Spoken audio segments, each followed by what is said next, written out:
Bismillahirrahmanirrahim. Dear students and viewers, Assalamu alaikum wa rahmatullahi wa barakatuhu. I, teacher Iqbal Malik, posted at Upper Primary School, Rangwa Lalpura, Zone Salam Lulab. In the previous video clip, I made an attempt to explain the term sound mentioned in the science textbook of class 8th. We saw how sound is produced, what are the different sources of sound, how sound is heard by the human ear and how it's produced by the humans, and lastly we saw how the sound propagates in different mediums. Today I will try to explain the next topic of this chapter, that's frequency, amplitude and time period of a wave. In class 7th we must have learned that to and fro motion of an object is called vibration, and this motion is called oscillation. तो 7वीं जमात में हमने पढ़ा होगा कि oscillation किसको कहते हैं। तो ऑसिलेशन को समझने के लिए मैंने एक यहाँ पे एक स्केच डायग्राम किया। This is a simple pendulum, I will show it here. तो मैंने एक सिंपल पेंडुलम बनाया है। This is a simple pendulum suspended here. This is a bob and this thread of this pendulum. तो आप देख सकते हैं यहाँ पे this is the main position जहाँ पे ये इस वक्त है। तो this is one extreme position when it vibrates and this is the second extreme position.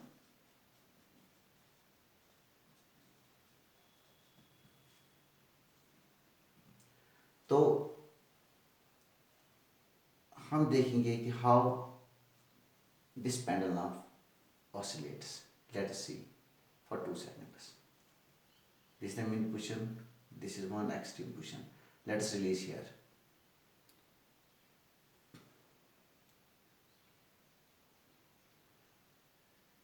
Let us stop it.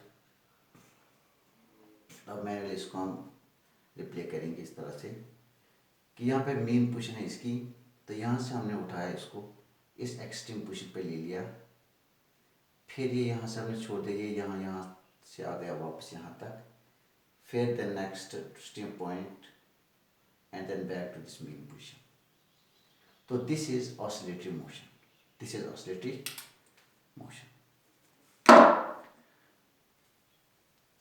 अब हम इस पे आएंगे इस डायग्राम पे।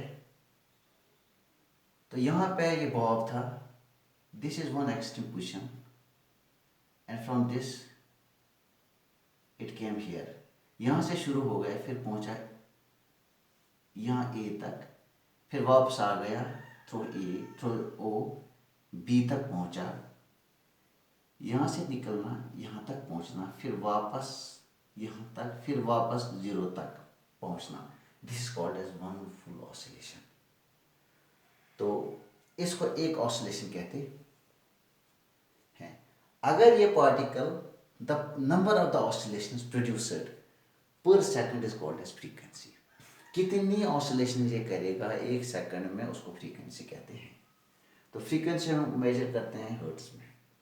तो ये ऑसिलेशन, इसको हमने यहाँ पे, अब इसको ग्राफिक किस तरह से हम दिखाते हैं। आप यहाँ देख सकते हैं अच्छी तरह से कि यहाँ से पार्टिकल स्टार्ट हो गया, यहाँ पहुँचा मेन पोजीशन, फिर यहाँ से वापस दिस एक्सट्रीम पोजीशन पे। This is one full oscillation. तो कितनी ऑसिलेशंस करेगा तो उसको हम फ्रीक्वेंसी कहते हैं, इसको फ्रीक्वेंसी कहते हैं। It is measure in hertz. तो अब ये डिस्प्लेस, ये जो बॉब है इस मेन पोजीशन से कितना डिस्प्लेस हो गया, यहाँ से यहाँ तक कितना आ गया, this is called as amplitude. तो दूसरा पॉइंट भी क्लियर हो गया कि ये डिस्प्लेस कितना हो गया from mean position to this extreme position और from this mean position to this extreme position. This is called as the amplitude of the this wave. तो इसको हम यहाँ ग्राफ पे भी देख सकते हैं। एम्पलीट्यूड, तो अगर वेव ज़्यादा बड़ी होगी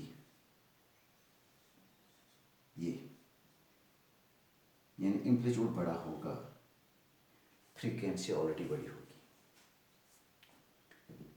एम्पलीट्यूड मोड है ज़्यादा एम्पलीट्यूड। तो दूसरा मैंने बनाया कि इस वेव में एम्पलीट्यूड ज़्यादा है और इस वेव में एम्पलीट्यूड कम है। Amplitude is when the amplitude is more loud the sound. जब एम्पलीट्यूड ज़्यादा होगा तो साउंड भी ज़्यादा होगी। तो यहाँ पे अगर एम्पलीट्यूड दिस मीन्स बॉब कहाँ तक आएगा, इधर तक, this means more is at amplitude. यहाँ पे अब क्या है, amplitude more is amplitude, loud is the sound. तो हम देखते हैं कि ज़्यादा साउंड, जो ज़्यादा तेज़ आवाज़ होगी उसमें एम्पलीट्यूड ज़्यादा होगा, उसमें स्टिलनेस भी ज़्यादा होगी, pitch of the sound, pitch in the sound. जो दूसरा ग्राफ है this is the low sound, इसमें एम्पलीट्यूड कम है। यानी अगर हम एम्पलीट्यूड को बढ़ाएंगे the loudness get us more. if we increase the amplitude by 2 times, the loudness becomes 4 times. यानी loudness is proportional to the square of amplitude। और इस loudness को हम किस में मेजर करते हैं, डिसिबल्स में मेजर करते हैं। we measure the loudness in decibels। loudness is measured in decibels, dB। जब हम नॉर्मल ब्रीथिंग करते हैं, सांस लेते हैं, तो हम देखेंगे कि उसमें कितनी लाउडनेस होती है। हमें फिर समझ आएगा कि लाउडनेस कितनी होती है, मतलब लाउडनेस किस तरह से। जब हम नॉर्मल ब्रीदिंग करते हैं, नॉर्मल ब्रीदिंग, तो उसकी लाउडनेस 10 डिसिबल्स होती है। अगर विस्परिंग करेंगे, बात करेंगे छोटी आवाज़ में, तो लाउडनेस होती है 10 डिसिबल्स। अगर जब मैं कन्वर्सेशन करता हूँ, इस टाइम बात करता हूँ, the loudness is 60 decibels. And then अगर मतलब ट्रैफिक की आवाज़ होगी, बाजार में ट्रैफिक की आवाज़ होगी, the loudness is 70 decibels। And beyond 80 decibels the sound becomes physically painful।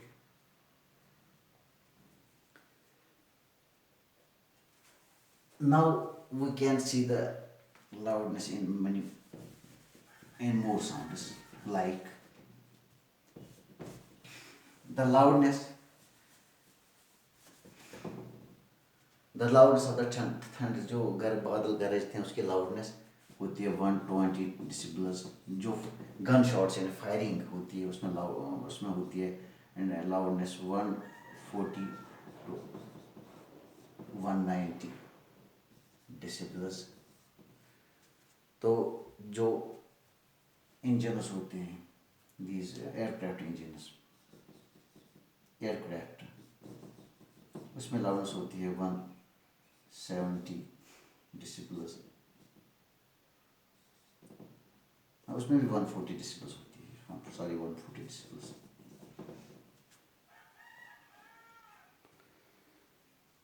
तो this is the sound.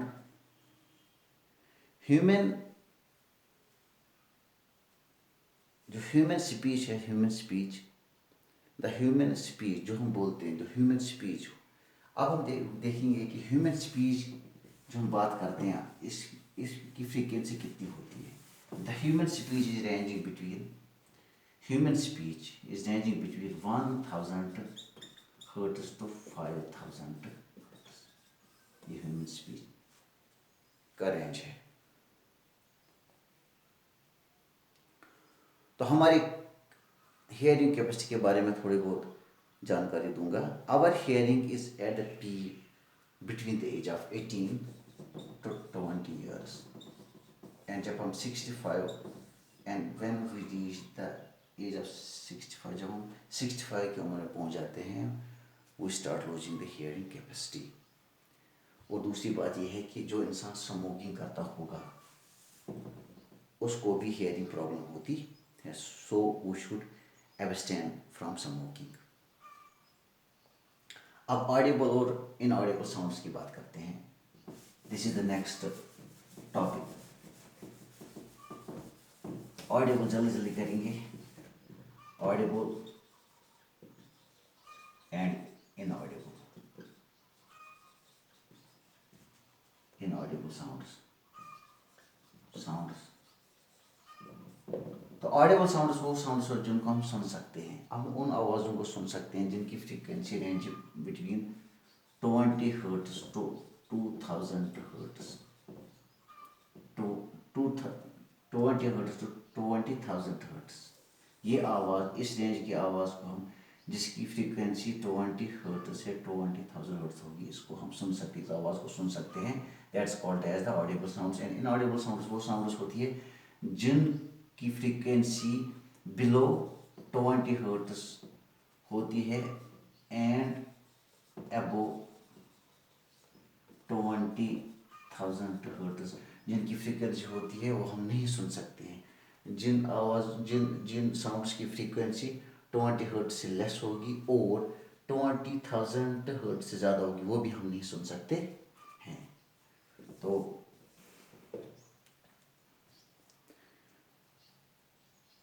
This is this Audible and inaudible sounds. And इसमें एक खास बात और एक है कि हम we cannot hear the sound of the sound having the frequency 20,000, but some animals can hear, like the dogs. Dogs have the capacity to hear the sound having the frequency up to the frequency of 40,000.